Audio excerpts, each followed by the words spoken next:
அனைவருக்கும் வணக்கம். இது உங்கள் சாத் மீடியா. நான் உங்கள் சந்தோஷம்.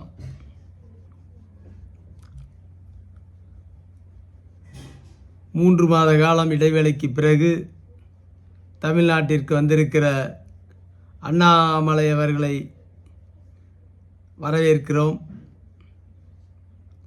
இன்றைக்கு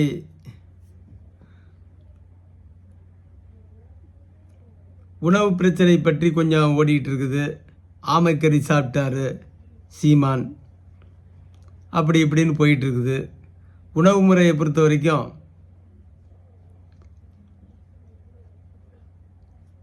மட்டன், சிக்கன், ஆட்டுக்கறி, கோழிக்கறி சாப்பிட்றவன் மாட்டுக்கறி சாப்பிட மாட்டான். மாட்டுக்கறி சாப்பிட்றவன் பன்னிக்கறி சாப்பிட மாட்டான்.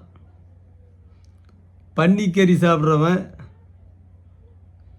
நாய்க்கறி சாப்பிட மாட்டான். இப்படி பல விதமாக இருக்கான். சில பேர் ஆட்டுக்கறி, கோழிக்கறி சாப்பிடுவான், சில பேர் மாட்டுக்கறியும் சாப்பிடுவான், சில பேர் பன்னிக்கறியும் சாப்பிடுவான். அப்படியே இருந்தாலும் தமிழ்நாட்டை பொறுத்த வரைக்கும் நாய்க்கறி சாப்பிட மாட்டான். சீனாவில் வடகிழக்கு மாநிலங்களில் இருக்குது. ஆனால் அது அவங்கவுங்களுடைய உணவு முறை. தமிழ்நாட்டை பொறுத்த வரைக்கும் 90% பேர் அசைவம் சாப்பிடக்கூடியவங்க, 10% பேர் தான் அசைவம் சாப்பிடாதவங்க. அந்த 90%த்துலேயும் 90% பேர் 90%த்துலேயும் பேர் ஆட்டுக்கறி, கோழிக்கறி, மீன் இது மட்டும் தான் சாப்பிடுவான். மாட்டுக்கறி சாப்பிட மாட்டான். மிக சொற்பமான அளவில் மாட்டுக்கறி சாப்பிட்றாங்க. அது சென்னை மாதிரி நகரங்களில் அது கொஞ்சம் அதிகம். பன்னிக்கறிங்கிறது மிக சொற்பம். நாய்க்கறிங்கிறது தமிழ்நாட்டில் கிடையாது. இப்படிப்பட்ட சூழ்நிலையில் ஆமைக்கறிங்கிறது பெரிய பிரச்சனையாக உருவெடுத்துக்கிட்டு இருக்குது. இந்த சீமான் ஆமைக்கறி சாப்பிட்டேன். அது எப்படி போர்க்காலத்தில் ஆமைக்கறி போட்டாங்க, இதுக்கு ஒரு முன்னுதாரணம் இருக்குது. தமிழ்நாட்டில் வைகோவுடைய தந்தை மரணம் அடைந்து விட்டார். இழவு வீடு. ஒரு சில நாட்கள் தான் ஆகுது. மிகப்பெரிய ஆசாரமான குடும்பம், மிகப்பெரிய செல்வாக்கு மிக்க குடும்பம் வைகோவுடைய குடும்பம். ஆனாலும் நெல்லைக்கு சுற்றுப்பயணம் வந்த டி ராஜேந்தருக்கு விருந்தோம்பல் செய்ய வேண்டிய கட்டாயம் அவருக்கு ஏற்பட்டது. வேறு வழி இல்லாமல் அவரை உபசரிப்பதற்காக தந்தை இறந்த அந்த வீட்டில், இறந்து சில நாட்களே ஆன ஆசாரமான அந்த வீட்டில் அசைவ உணவு சமைத்து பரிமாறினார் என்பதை அவரே சொல்லியிருக்கிறார். அதற்கு முன்பாக டிஆர் ஒன்றை சொன்னார், எனக்கு கார் கதவு திறந்து விட்டவர் தான் இந்த வைகோ என்று. அதற்கு பதிலடியாக இதை சொன்னார். அதே வைகோ தான் சீமான ஆமக்கரியா என்று சொல்கிறார். அது எப்படி அங்கே போர்க்காலத்தில் இந்த மாதிரி விருந்தெல்லாம் வச்சாங்க. இப்போ இது இளவு வீட்டில் விருந்து வைக்கலையா, அது மாதிரி விருந்தாளின்னு வந்துட்டா போர்க்காலமாக இருந்தாலும் அங்கே உள்ள ஒரு உணவு முறை ஆமைக்கறி, அதை வச்சுருக்காங்க.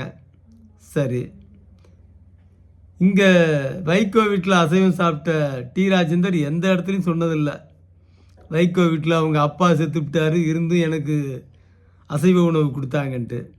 ஆனால் இந்த சீமான் இவ்வளோ பெரிய படுகொலைக்கு பிறகு பேச ஆரம்பித்தவர், எனக்கு ஆமக்கறி விருந்து வச்சார் பிரபாகரன் சொல்லி ஒரு பெரிய சர்ச்சையை ஏற்படுத்தி விட்டார். ஒரு தலைவர், நீ எதை வேணாலும் சாப்பிடு, ஒன்றும் வேணான்னு சொல்லலை. தமிழ்நாட்டில் இருக்கோம், ஆமைக்கறினா கொஞ்சம் அருவருப்பாக பார்ப்பான். ஒரு கறி சாப்பிட்றவன் இன்னொரு கறியை பிடிக்காமல் இருக்கும். சுத்தமாகவே சைவம் சாப்பிட்றவன் அசைவம் சாப்பிட்றவனுக்கு பிடிக்காது. அசைவம்னு சொன்னாலே கொமட்டுவான். அப்படிப்பட்ட நாடு இது. இதில் அந்த இடத்துல நான் ஆமைக்கறி சாப்பிட்டேன்னு சொல்ல வேண்டிய அவசியமே இவருக்கு இல்லை. என்ன கேட்டால் நீங்கள் நாய்க்கறியை கூட சாப்பிடுங்க, ஒன்றும் தப்பு இல்லை. அது பொது வெளியில் பேச வேண்டிய அவசியம் இல்லை. ஒரு சாதாரண ஆள், என்ன மாதிரி ஆள்னா பேசலாம். நீங்கள் ஒரு தலைவராக இருந்துக்கிட்டு இந்த மாதிரி பேசுகிறது கொஞ்சம் அருவருக்கத்தக்க செயல்தான் என்பதை மறுப்பதற்கில்லை. அது மாதிரி அதை பெரிய பிரச்சனையாக்குறது யாருன்னு பார்த்தோம்னா இந்த முக்தார்னு ஒரு ஆள் இருக்கான். அவங்க ஒரு கேடு கெட்ட பையன்னு சொல்கிறாங்க. அது அது அவங்க விருப்பம், அவங்க சொல்லிட்டு போகிறாங்க, நமக்கு ஒன்றும் பிரச்சனை இல்லை. எவ்வளோ கேடு கெட்டவனாக இருந்தாலும் அவனெல்லாம் விமர்சிக்கணுங்கிற அவசியம் இல்லை. இன்னும் ஒரு சிலர் விமர்சிக்கிறான். யாருன்னு பார்த்தீங்கன்னா, அவனெல்லாம் பார்த்தா நல்லா பார்த்தோன்னே தெரியுது. எனக்கு தெரியும், நல்லா தெரியும். பூனை அடித்து திம்பானோ ஊரில் கேள்விப்பட்டிருக்கேன். நிறைய செய்திகள் வரும். பூனை அடித்து தின்ட்டானோ அந்த பசங்கன்னு சொல்லி. எலியை கிட்டி போட்டு எலி பிடிப்பான். செத்த எலியை கொண்டு வந்து சாப்பிடுவான். இந்த 2 சேட்டையும் எவன் பண்ணுறானோ அவன் தான் இந்த இதில் உட்காந்துட்டு பேசுகிறான் யூடியூப்பில். சீமான் ஆமக்கறி தின்ட்டார், ஆமக்கறியாலே நீ செத்த எலி தின்னவன், பூனை அடித்து தின்னவன், வீட்டில் வளர்க்குற பூனை அடித்து தின்னவன், நீ இதை பேசுகிறது உகந்தது இல்லை. அது மாதிரி டி ராஜேந்தர் தன்னை திருத்திக்கிறது,